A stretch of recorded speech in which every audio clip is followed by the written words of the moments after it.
যারা বাপমার নামে কোরবানি দেয় কিন্তু তার কোরবানি দেয় না।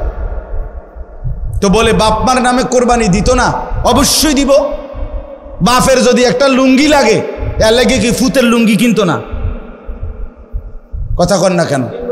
বাপের যদি একটা জামা লাগে, তো এর লেগে কি বাপের জামা আমি দিছি দেখা আমি আর খালি গায়ে আটমু নাকি? তো তাহলে এটা কথা হইল কোনো? বাপের নামে কোরবানি দিলাম দেখা, মার নামে কোরবানি দিলাম দেখা আমি কোরবানি দেব না, এটা কোন কথা? ছেলেটার দোকান অথবা ছেলেটা ঢাকা কাজ করে, চাকরি করে, যেটাই করুক, তে বাইতাইয়া তার কাছে কিন্তু টাকা আছে 60,000-এর বেশি, কিন্তু বাইতাইয়া মাতে না, তার বাপের হাতে টাকা 10,000 দিয়া দেন, আপনি কোরবানি দেন, গোস্ত না খাওন, আপনার নামে দেন, আপনি মুরব্বী মানুষ, আপনি মরিয়া গেলে আর পাইবেন কই কোরবানি? অথচ সে কিন্তু কি সামর্থ্যবান, কথা বুঝেন নাই আমার? তার কাছে টাকা আছে না, এই 10,000 টাকা ছাড়া তার দ্বারা আর টাকা নাই। তাহলে এই ছেলের উপরে তো কোরবানি ওয়াজিব। অথচ সে তার বাবার নামে কোরবানি দিল, বাবার সাথে শরিক দিয়া টাকা জমা দিয়া 10,000 টাকা বাপারে বুঝাই দিয়া শেষ। সে মনে মনে ভাবতেছে আমি তো কোরবানি দিছি, এই যে আব্বারে দিছি 10,000, তুই বেটা আব্বারে না 10,000 দিস, কোরবানি দিস কই? কোরবানি উপলক্ষে না 10,000 টাকা বাপেরে দিছ, তো তুমি তো সারা বছরই টাকা দাও, তো এখনো দিছো, এটা অসুবিধা কি? বাপমার খেদমত তুমি করবা না? বাপমারে তুমি দিবা না? বলেন কি পরিমাণ ছেলে যাদের কাছে টাকা আছে অথচ তারা কোরবানি দেয় না। বাইতাইয়ে নতুন জামা ফিন্দা ঈদগাহে মুসল্লা লইয়া নামাজ পড়তে যায়, কিত্তে যাও বেউকুফ, তুই হুতাতে না থাকবি, তুই গোস্ত আনলে গোস্ত খাইবি। আরে বেটা তোরে বেটা ঈদগাহ যাইতে কইছে কে বেটা? এত সকাল ঘুমে তুটছু কিত্তা তুমি? গোস্ত রান্ধা হইলে না উঠবা, তোমার তো উড়াইবেই তোমার আম্মা। এই জন্য এটা শরীয়তের বিধান। অনেক ছেলে আছে বালেগের উপরেই কোরবানি ওয়াজিব। অনেক ছেলে আছে ঢাকা, চিটাগাং শহরে, বন্দরে চাকরি করে, ব্যবসা করে, তাদের কাছে টাকা আছে, হেতে অনুমনে করে আমি ফুলাই ন। তুমি অবিবাহিত মনে করো, অবিবাহিত হইলেও কোরবানি যার উপরে ওয়াজিব হয় তাকে কোরবানি দিতে হবে না? না বউ থাকা শর্ত? কথা কয় না, হয়তো তো এটা বুঝেই না, হয়তো মায়ের বার্তাই দেয় না এটারে, হয়তো এটা কিছুই মনে যায় না। তাহলে এখানে বিবাহিত অবিবাহিত না, তো বালেগ হলেই শরীয়ত সম্মত টাকা, শরীয়ত নির্ধারিত যার কাছে আছে তাকে কোরবানি দিতে হবে। তাহলে অসংখ্য মহিলাদের উপরে কোরবানি ওয়াজিব হয়, অসংখ্য ছেলের উপরে। ছেলেটাই অল্প বয়সী 18 বছর 20 বছরের ছেলেরে বিদেশ পাঠাই দিছে, ফোলা বিদেশ থেকে টাকা পাঠায়, বছরের পর বছর বাপমার নামে কোরবানি হয়, অথচ তার কাছে আরো টাকা আছে। তাহলে ওই টাকাগুলোর কারণে তো তার উপরে কোরবানি ওয়াজিব। এই জন্য দয়া করে বাপ, আরো অনেক মাসালা আছে, আমি শুধু বুঝায় বলব। ও 2 ভাই চাকরি করে অথবা 2 ভাই ব্যবসা করে, দোনো ভাইয়ের আলাদা 2টা দোয়ান, কিন্তু সংসারে একসাথে অন, এমন আছে না? মানে বিদ্রোহ হয়েছে না আর কি, দোনো ভাই, বাপ মাও আছে করে, তো বাপ মার লগে একসাথে খায়। তো কাজে যেহেতু তারা এখনো সংসার ভিন্ন হয় নাই, যাদের ঘরে বউ লইয়া যার যে আলাদা থাকে যদিও, কিন্তু রান্দাবাড়ি এক লগে একসাথে খায় দেয়। তো দোনো ভাইয়েই কামাই রোজগারি করে, দোনো ভাইয়েরই কি আছে, ইনকাম আছে। দোনো ভাই মিল্লাট, এবারটা 15,000 এবারটা 15,000 মিলাইয়া 30,000 টাকা আব্বার হাতে দিয়েছে, কোরবানি দেন আমি। কারণ আমরা তো একসাথে খাই, গোস্ত তো রাইলে আমরা একসাথে খাও, আমরা কি আর এনে আলাদা খামুনি? তো গোস্তই তো খাওয়া, তো এটা তো আমরা একসাথে আসি, বুঝেন নাই কথাটা?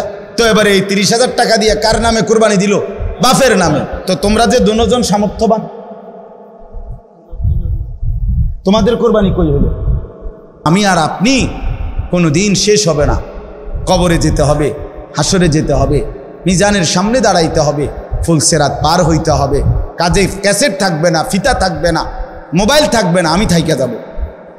আমাকে হিসাব দিতেই হবে, আমাকে হিসাব দিতেই হবে। এই জন্য বন্ধুরা মনে রাখতে হবে, সমবয়সী বন্ধু তোমার এই আড্ডার সঙ্গী কবরের সঙ্গী না, আখেরাতের সঙ্গী। যে কিছুক্ষণ টাকা পয়সা মোবাইল অথবা শরীরের ফুর্তি করার সামর্থ্য আছে ওটুকুরই সঙ্গী, ফুরায় গেলে আর নাই। কোরবানির কথাটা এবার বলি একটু, এরপরে তরজমা বলুন। কোরবানির বিষয়ে দেখেন, শুধু একটা উদাহরণ শুনেন। কোন মুসলমান কোরবানির 3 দিন অর্থাৎ 10ই জিলহজ কোরবানি হয়, যেদিন আমরা কোরবানি করি এটারই কয় 10ই জিলহজ। তো কোরবানির দিন এবং তার পরের 2 দিন, হুজুরের মোবাইলটা সাউন্ড করে দেন তো, সাউন্ড করে দেন। তো 10, 11, 12 জিলহজ মাসের এই 3 দিন মানে কোরবানির দিন আমরা যেটারে বলি তার পরের 2 দিন সহ, এই 3 দিনের ভিতরে যদি কারো কাছে 52.5 বড়ি রূপার সমপরিমাণ টাকা মূল্য থাকে তাহলে তার উপরে কোরবানি ওয়াজিব। 52.5 বড়ি রূপার দাম সর্বোচ্চ যদি 1000 টাকা করে হয় বড়ি, রূপার বড়ি কম, স্বর্ণের বড়ি বেশি। রূপার বড়ি 1000, 1200, 1300, কখনো কখনো 700-800 টাকাও হয়। তাইলে যদি 1000 করে গড়ে হয় তাহলে 52,500, 52,500 কিনা এই ঈদের দিন, কোরবানির ঈদের দিন এবং তারপরের 2 দিনের মধ্যে যে কোনো টাইমে কারো কাছে যদি নিজের ঘরের এই মৌলিক প্রয়োজন, ওই যেটা আমি বললাম হাওয়ায় যে আসলি বউ বাচ্চার বাজার ওষুধপত্র সহ আমরা মৌলিক খরচ যেটা মোটা দাগের, এই মৌলিক খরচ যা তার অতিরিক্ত যদি ওই পরিমাণ টাকা সম্পদ কারো কাছে থাকে তার উপরে কোরবানি ওয়াজিব। আল্লাহ রাসূল সাল্লাল্লাহু আলাইহি ওয়াসাল্লাম বলেন, যার উপরে কোরবানি ওয়াজিব হলো অথচ কোরবানি সে করলো না, রাসূলুল্লাহ সাল্লাল্লাহু আলাইহি ওয়াসাল্লাম স্পষ্ট বলছেন, ফালা ইয়াকরাবান্না মুসাল্লানা, সে যেন ঈদগাহে না আসে, সে যেন আমাদের নামাজে না আসে। এই অপদার্থ তুই ঈদের নামাজ পড়তে আসবি না, রাসূলুল্লাহ সাল্লাল্লাহু আলাইহি ওয়াসাল্লাম স্পষ্ট নিষেধ করছে। নাফরমান তুই আসবি না, তুই উঠতেলা, তুই ঘরে থাক। বলেন,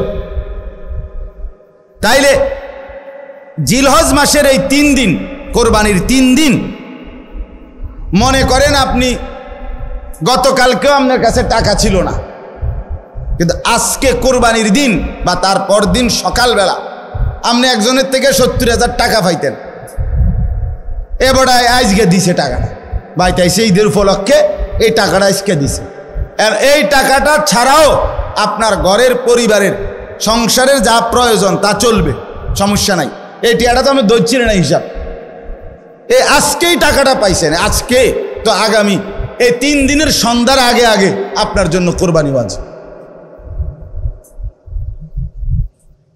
যে মহিলার কাছে স্বর্ণ আরো কিছু নগদ টাকা আছে, 2টা মিলাইয়া যদি, যেমন একজন মহিলার কাছে মনে করেন 1 বড়ি স্বর্ণ আছে, 2 বড়ি 1.5 বড়ি, এটা তো থাকেই, একেবারে ন্যূনতম 1-1.5 বড়ি স্বর্ণ তো যে কোনো মহিলারে আছে, বুড়া বেড়ি ভিতরে আছে, মহিলারও আছে, একেবারে গরিব বুড়া আবার ঘরেও আছে।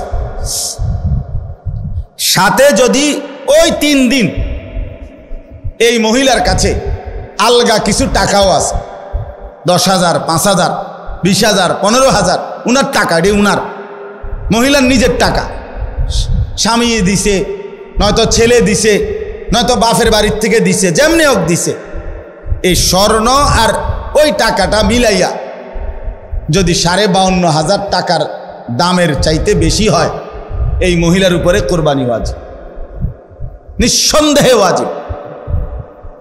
তাইলে 1 বড়ি স্বর্ণের দাম তো হলো 80,000, ওনার কাছে আরও আছে 5,000 ব্যক্তিগতভাবে টাকা, তো 85,000 ধরেন, তো 85,000 টাকা 52,500-এর চাইতে কম তো তাইলে এই মহিলার উপরে কোরবানি ওয়াজিব হলো কিনা? কই আমাদের সমাজে কয়জন মহিলার কোরবানি দেয়? বেড়িতে গুস্তও না খাবায়, কিন্তু কোরবানি কো রুটি গোস্ত না খায় উনি, কিন্তু কোরবানি হইও করি না। রাসূলুল্লাহ সাল্লাল্লাহু আলাইহি ওয়াসাল্লাম বলেন, যে ব্যক্তি সামর্থ্য থাকার পরেও কোরবানি করলো না, সে যেন আমাদের নামাজে না আসে। কি পরিমাণ ধমক দিছেন। তাহলে আমি এই দুইটা মাসালা আপনাকে বুঝাই, কোরবানির বিষয়েও বোঝা দরকার। আপনি মনে করেন ছেলেটা বিদেশ, অধিকাংশ মানুষের ছেলে বিদেশ আছে, তাহলে সে টাকা রোজগার করে। এখন হে প্রত্যেক মাসে বা 2 মাসে 3 মাস পর পরই বাফেরে 20,000 30,000 টাকা দেয়। এই ছেলেটা বাফের লাগিয়া পাঠায়, বাপ মার লাগিয়া। এখন কোরবানির সামনে এই উপলক্ষে ছেলেটা 30,000 টাকা পাঠাইছে, অথবা অন্যান্য বারের চাইতে 5,000 বেশি পাঠাইছে। ধরেন আগে পাঠাইতো সবসময় 30,000, যেহেতু কোরবানি এই জন্য পাঠাইছে 40,000। কথার কথা 10,000 বেশি পাঠাইছে। এখন এই টাকাটা দিয়া ছেলেটার মা এবং বাফের কোরবানি করছে, বাপমার নামে কোরবানি দিছে।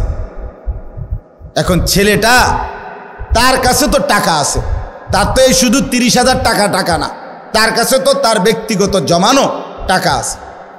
তো তার কাছে তো অবশ্যই 52,500 টাকার অতিরিক্ত টাকা তার কাছে ব্যাংকে হোক যেখানে হোক তার কাছে জমা আছে না? কথা বলেন না কেন? তাহলে এই ছেলেটার উপরে কোরবানি ওয়াজিব কিনা বলেন না? তো এখন তার যে বাংলাদেশে তার বাপমার নামে কোরবানি হলো, দিল, তো তাদের সওয়াব হইল, ঠিক আছে, তাদের কোরবানিও হয়েছে, কিন্তু এই ছেলের কোরবানি আদায় হয়েছে নি? কথা বলেন না কেন? তো এই 10 বছর ধরে ফোলাগা বিদেশ থেকে টাকা পাঠায়, বাপমার নামে কোরবানি হয়, তার কোরবানি? সে তো গুনাহগারী থাইকা গেল, সে তো নাফরমানি থাইকা গেল। এই ছেলের জন্য তো ঈদের নামাজ পড়তে নিষেধ করছে আল্লাহ, নবীজি সাল্লাল্লাহু আলাইহি সাল্লাম। তুই তো পাপী রয়ে গেলা। তাইলে বলেন কি পরিমাণ মুসলমান, এই চিন্তা হিসাব করিলে কত পরিমাণ প্রবাসী অসংখ্য এমন আছে যারা বাপমার নামে কোরবানি দেয় কিন্তু তার কোরবানি দেয় না। তো বলে বাপমার নামে কোরবানি দিত না? অবশ্যই দিব। বাপের যদি একটা লুঙ্গি লাগে, এর লাগে কি ফুতের লুঙ্গি কিনতো না? কথা কন না কেন? বাপের যদি একটা জামা লাগে, তো এর লেগে কি বাপের জামা আমি দিছি দেখা আমি আর খালি গায়ে আটমু নাকি? তো তাহলে এটা কথা হইল কোনো? বাপের নামে কোরবানি দিলাম দেখা, মার নামে কোরবানি দিলাম দেখা আমি কোরবানি দেব না, এটা কোন কথা?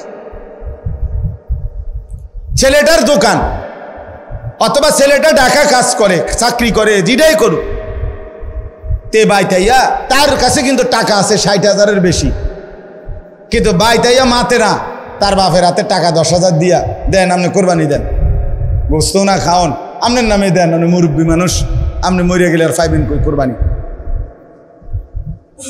অথচ সে কিন্তু কি সামর্থ্যবান, কথা বুঝেন নাই আমার?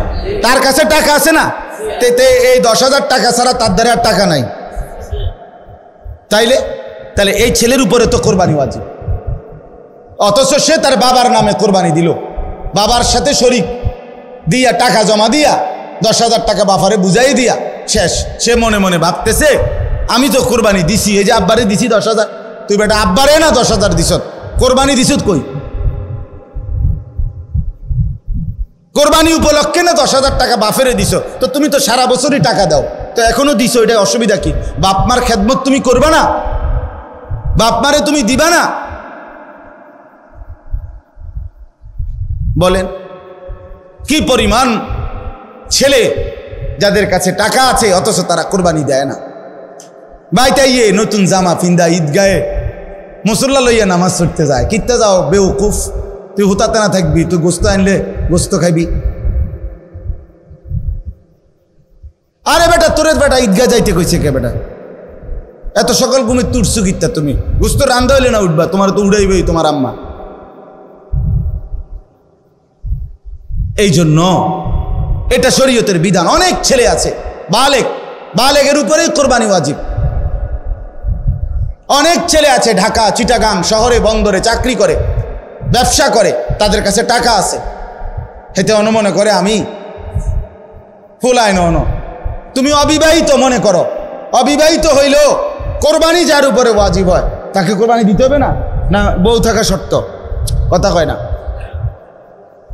হয়তো তো এটা বুঝেই না, হয়তো মায়ের বার্তাই দেয় না এটারে, হয়তো এটা কিছুই মনে যায় না।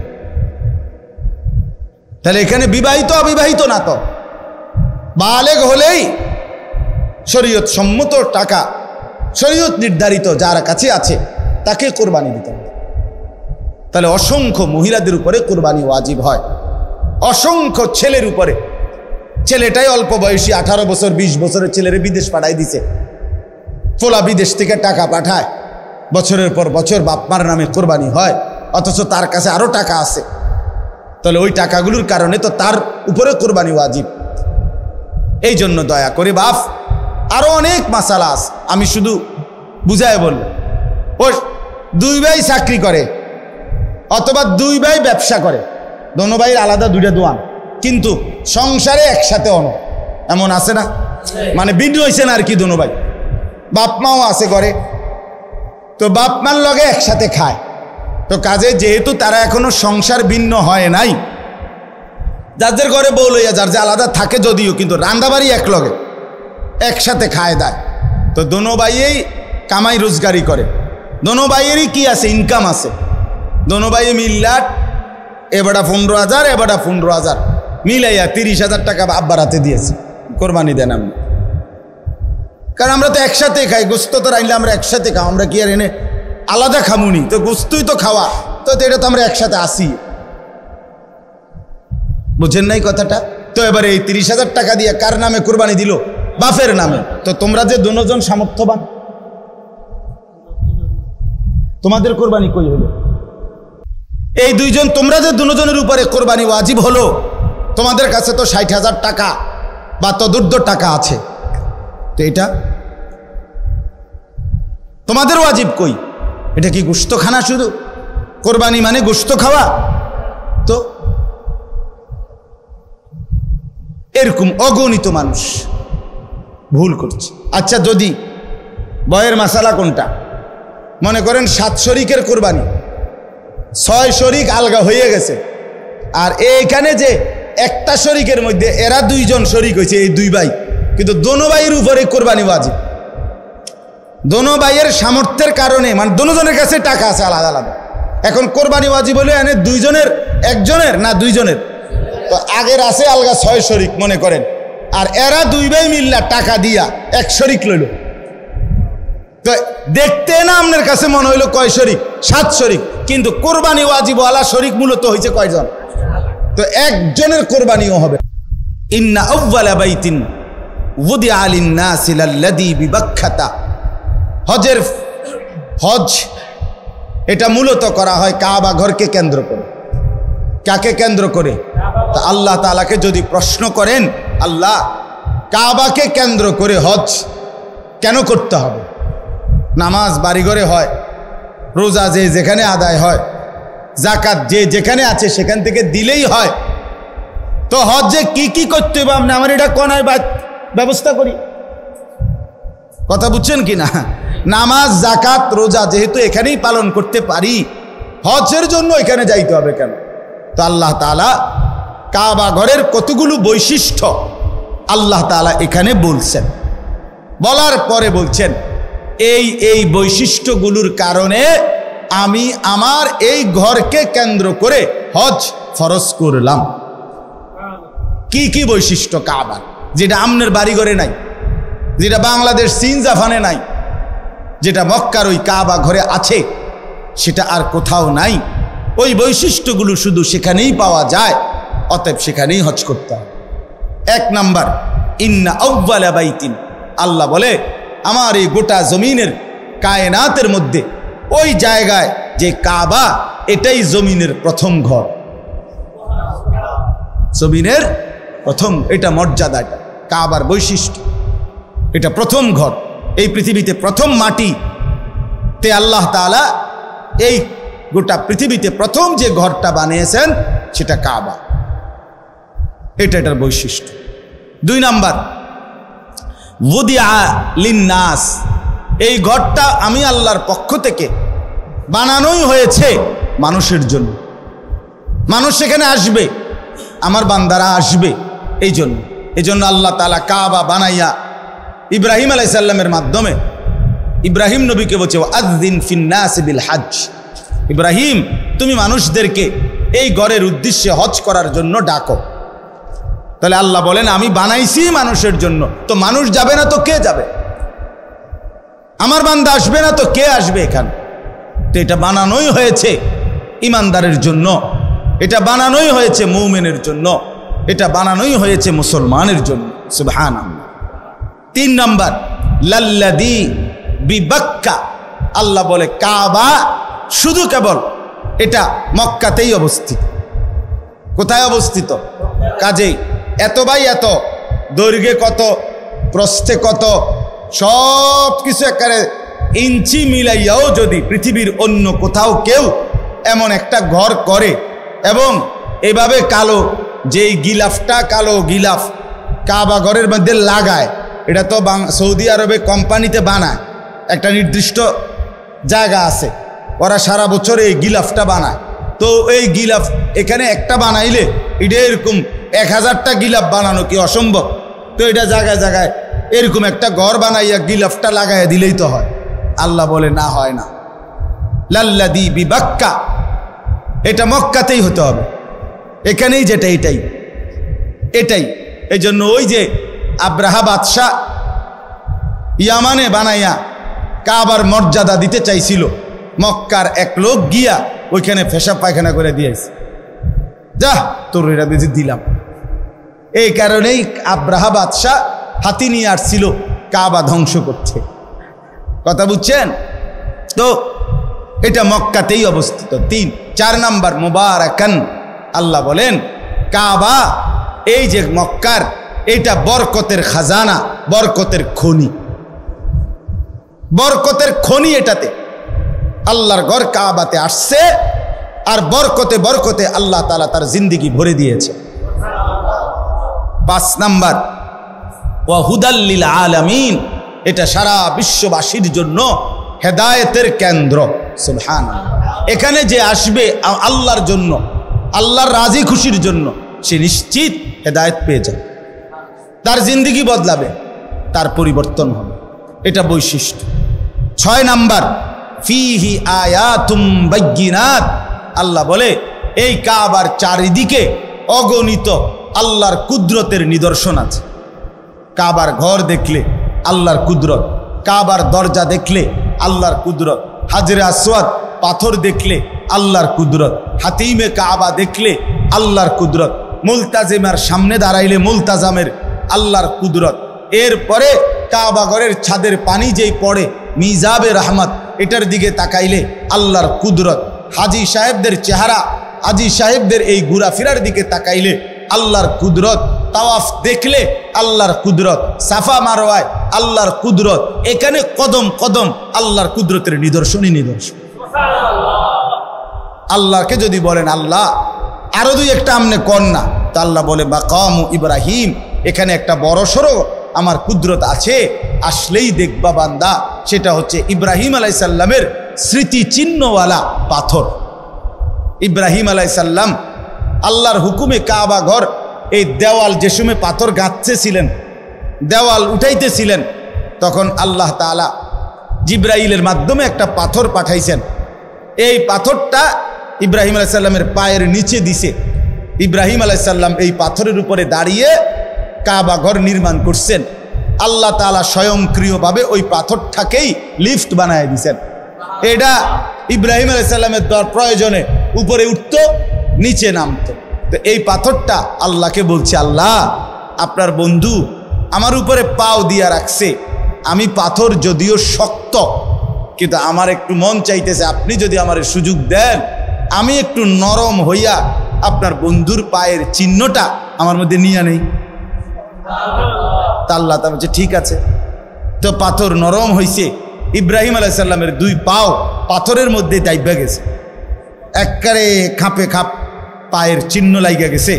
এখন আজ 6000 বছর পরেও ইব্রাহিম আলাইহিস সালামের সেই পায়ের চিহ্ন বিশিষ্ট পাথর ওইখানে অবিকল একই রকম আছে। ফিহি আয়াতুম বাইয়িনাত, মাকামু ইব্রাহিম। এটা বৈশিষ্ট্য, আপনি গেলে দেখবেন। চলেন যাই, বলেন ইনশাআল্লাহ। যে দিল আল্লাহর ঘর দেখতে চায় না সেটা কোনো দিলে না, তুই বেটা কোনো মুসলমান মহব্বতওয়ালা হলি না। যেই কলিজায় আল্লাহর ঘর দেখতে চায় নাই সে তো আল্লাহকে ভালোই বাসে নাই, আল্লাহকে মহব্বতই করে নাই। সুবহানাল্লাহ। ওয়ামান দাখালাহু কানা আমিনা। এই শেষ বৈশিষ্ট্য হলো, আল্লাহ বলে আমার এই কাবা এমন জায়গা, এখানে আসলেই নিরাপদ, আসলেই নিরাপদ, গুনাহ থেকেও নিরাপদ, নাফরমানি থেকেও নিরাপদ, শত্রুর হামলা থেকেও নিরাপদ, কারো জুলুম অত্যাচার থেকেও নিরাপদ। সুবহানাল্লাহ, নিরাপদ। ওমান দাখালাহু কানা আমিনা, ঢুকলেই নিরাপদ, ঢুকলেই নিরাপদ। আল্লাহ বলছেন এটা নিরাপদ। এই এত কিছু বলে শেষ কথাটা দেখেন, আল্লাহ তাআলা বলেন কাবার কি কি বৈশিষ্ট্য কইল? 9টা বৈশিষ্ট্য কইছে। 1 নাম্বার, এটা প্রথম ঘর। 2, মানুষের জন্যই বানানো হয়েছে। 3, মক্কাতেই অবস্থিত। 4, বরকতের কেন্দ্র। 5, সারা পৃথিবীর মানুষের হেদায়েতের কেন্দ্র। 6, এখানে অগণিত নিদর্শন আছে চারিদিকে। 7, এখানে মাকাম ইব্রাহিম আছে। 8, এখানে যে ঢুকবে সে নিরাপদ হয়ে যাবে। এই 8টা, 9টা, 8টা। আবার ওই একটার ভিতরে তো অনেকটি, এখানে অনেক নিদর্শন আছে কইলে তো একটা একটা আলগা আলগা কইলে তো এখানে অনেকটি। সর্বশেষ আল্লাহ বলেন এই এতগুলো বৈশিষ্ট্যের কারণে ওয়ালিল্লাহি আলান নাসি হিজ্জুল বাইতি, আমি আল্লাহ আমার সন্তুষ্টির জন্য আমার বান্দাদের উপরে মানিস্তাতা ইলাইহি সাবিলা, শরীয়ত কর্তৃক নির্ধারিত সামর্থ্য যাদের আছে তাদের জন্য এই ঘরের হজ ফরজ করে দিলাম।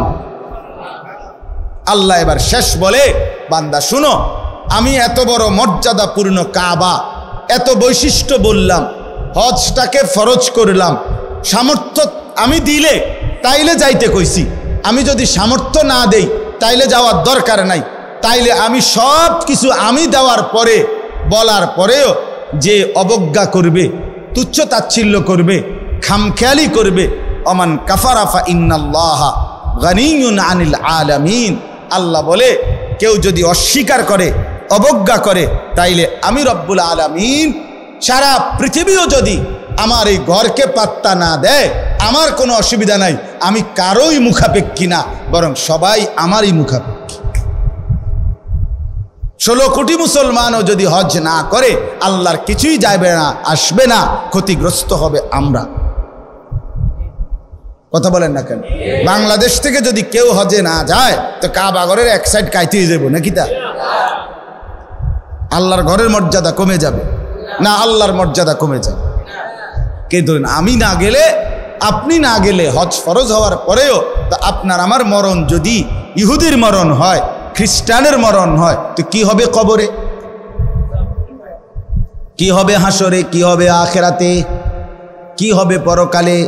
এজন্য দয়া করে কথা এখানেই শেষ। মেহেরবানি করে চলেন, কিছু মাসালাও বললাম অল্প করে, আবার ফজিলতও বললাম হজ্জের, কোরবানির। হজ এবং কোরবানি, যাকাত এগুলো আদায়ের প্রতি আরও যত্নবান হবেন। আল্লাহ তাআলা আমাদেরকে তৌফিক দান করেন। যে কয়জন নওজোয়ান ছেলে আছো ভাইয়া, মেহেরবানি করে অনুরোধ করছি, কষ্ট করে গরমের মধ্যেই ভাই আল্লাহর কথা শুনেছো ভাইয়া, আমার অনুরোধ রইল মুসলমানের যুবক 5 ওয়াক্ত নামাজ পড়তে চেষ্টা করো ভাইয়া। মোবাইলের এই আসক্তি, নারীর ছবি, জেনা ব্যভিচারের এই দৃশ্য, সারাদিন বন্ধুদের এই আড্ডা, খোদার কসম শেষ পর্যন্ত আখেরাত না, আখেরাত তো নাইয়ে, দুনিয়াও খুব বেশি লাভবান হবে না, খুব লাভবান হবে না। কাঙ্ক্ষিত কোনো ফলাফল আসবে না। বড় মোবাইল থাকবে না পৃথিবীতে, আমি বললাম। ফিতার ক্যাসেট পৃথিবীতে নাই, চ্যাপ্টা চ্যাপ্টা সিডি ইডি এখন আর নাই, কেউ জানতো না। ওরা যারা বানাইছে ওগুলো যখন চলছে তখন কেউ বুঝতো না যে এগুলো থাকবে না। ফিতার ক্যাসেট আমি দেখছি, ওই যে ফিতাওয়ালা ক্যাসেট যে, সেগুলো আছে এখন, আর চলে এগুলো, সিডি চলে এগুলো যে চ্যাপ্টা চ্যাপ্টা, তো এগুলো তো আমিও দেখছি। তা আমার বয়স তো কমপক্ষে 600 বছর, ঠিক না? তো আমি তো দেখছি আজ থেকে 25 বছর আগে আমি তো দেখছি রে বাপ। তো 20-25 বছরের ব্যবধানে এগুলো টোটালি উঠে গেছে। এখন বাচ্চারা যদি মোবাইলে আরে ফিতার ক্যাসেট সিনাইতে হয়তো তো মোবাইলে হয়তো টোয়াইয়া বাইর করে দেখান লাগবে যে এই রুম আছিল। এই জন্য বড় মোবাইল, এই প্রযুক্তি এগুলো থাকবে না। কিন্তু আমি আর আপনি কোনো দিন শেষ হবে না। কবরে যেতে হবে, হাসরে যেতে হবে, মিজানের সামনে দাঁড়াইতে হবে, ফুলসেরাত পার হইতে হবে। কাজে ক্যাসেট থাকবে না, ফিতা থাকবে না, মোবাইল থাকবে না, আমি থাইকা যাব। আমাকে হিসাব দিতেই হবে, আমাকে হিসাব দিতেই হবে। এই জন্য বন্ধুরা মনে রাখতে হবে, সমবয়সী বন্ধু তোমার এই আড্ডার সঙ্গী কবরের সঙ্গী না, আখেরাতের সঙ্গী। যে কিছুক্ষণ টাকা পয়সা মোবাইল অথবা শরীরের ফুর্তি করার সামর্থ্য আছে ওটুকুরই সঙ্গী, ফুরায় গেলে আর নাই। আল্লাহ তাআলা আমাদের প্রত্যেককে তৌফিক দেন, কবুল করেন, আমিন। সুবহানাল্লাহি ওয়া বিহামদিহি। আল্লাহ শিফা হুজুর আপনি দোয়া করেন। আলহামদুলিল্লাহি রাব্বিল আলামিন, আল্লাহুম্মা আনতাস সালাম ওয়া মিনকাস সালাম। সামনের জীবন আরো বেশি নেক আমলের তৌফিক দেন, ঈমান আমলের দৌলত দেন, তাকওয়া তাহারাতের জিন্দেগি দান করেন। আল্লাহ আমাদের প্রত্যেকের জীবন কবুল করে নেন। এলাকার সমস্ত কবরবাসীদেরকে মাফ করে দেন, কিয়ামত পর্যন্ত কবরের আযাব মাফ করে দেন। আল্লাহ জীবনটা সুন্দর করে দেন, আখিরাত সুন্দর করে দেন। জওয়ান যুবক ছেলেগুলোকে নামাজি বানিয়ে দেন। মুরব্বী বাবা চাচাদেরকে আরো বেশি নেক আমলের তৌফিক দেন। মা বোনদেরকে পর্দা পুশিদা দান করেন। আল্লাহ মাদ্রাসাখানা আপনি কবুল করে নেন। আল্লাহ মাদ্রাসাটা আপনি কবুল করে নেন। আপনি চাইলে সবই হবে, আপনি না চাইলে কিছুই হবে না। আপনার দয়া, আপনার রহম আপনি দান করেন। আল্লাহ আপনি কবুল করে নেন। মাওলা আপনি মেহরবানি করেন। আজকের এই ইসলাহি মজলিস আপনি কবুল করে নেন। আল্লাহ এই তালিমুস সুন্নাহ মাদ্রাসা আপনি কবুল করে নেন। আল্লাহ আয় আল্লাহ এত বড় বুজুর্গ আল্লাহ ওয়ালা হুজুর, আল্লাহ ওনার হায়াতকে হায়াতে তয়্যিবা আফিয়া দান করেন, সুস্থতার হায়াত দান করেন। আল্লাহ এই মহল্লার এলাকার আশপাশের যতজন এসেছে প্রত্যেককে উত্তম বরকত দান করেন। মাদ্রাসার তামাম জরুরত আপনি পূরণ করে দেন। ছাত্র উস্তাদ আরো মিলায়া দেন। যারা আছে তাদেরকে ইখলাস ও তাকওয়া দান করেন। বাচ্চাগুলো আল্লাহ তাদেরকে হাফেজ আলেম মুত্তাকি বানায়া দেন। আয় আল্লাহ আপনি আমাদের সমস্ত অসুস্থ বিমারি যারা শিফা করে দেন। মৌলানা সলিমুল্লাহ তার বোন জামার জন্য দোয়া চাইলেন এই মাত্র। আল্লাহ আপনি শিফায়ে কামেলা আজেলা দান করেন। আল্লাহ আমাদের প্রত্যেকেরই কম বেশি অসুস্থতা আছে, আল্লাহ আপনি শিফায়ে কামেলা আজেলা দান করেন। আপনার গোলামি আর বন্দিগি করার তৌফিক দান করেন। মাওলা আল্লাহ আপনার কাছে কলিজার ভিতর থেকে ফরিয়াদ করছি, এই মুহূর্তে কত লক্ষ হাজি আপনার ঘরের চারদিকে ঘুরছে। আল্লাহ আপনি আমাদেরকেও আপনার ঘর জিয়ারতের তৌফিক দান করেন। এই চোখে আপনার ঘর দেখবো মাওলা, আপনি তৌফিক দান করেন। এই চোখে বন্ধুর রওজার সামনে দাঁড়াবো, আপনি তৌফিক দান করেন। আল্লাহ আপনি কবুল করেন। মাওলা আমাদের প্রত্যেকটা মুসলমান সামর্থ্যবানকে হজ, কুরবানি, যাকাত ঠিক মতো আদায় করার তৌফিক দান করেন। আল্লাহ প্রত্যেকের নেক মাকসাদ পূরণ করে দেন। প্রবাসী বিদেশি যারা সহি সালামতে নিরাপদে রাখেন। রব্বির হামহুমা কামা রব্বায়ানি সগীরা। সুবহান রাব্বিকা রব্বিল ইজ্জাতি আম্মা ইয়াসিফুন, সালামুন আলাল মুরসালিন, ওয়ালহামদুলিল্লাহি রাব্বিল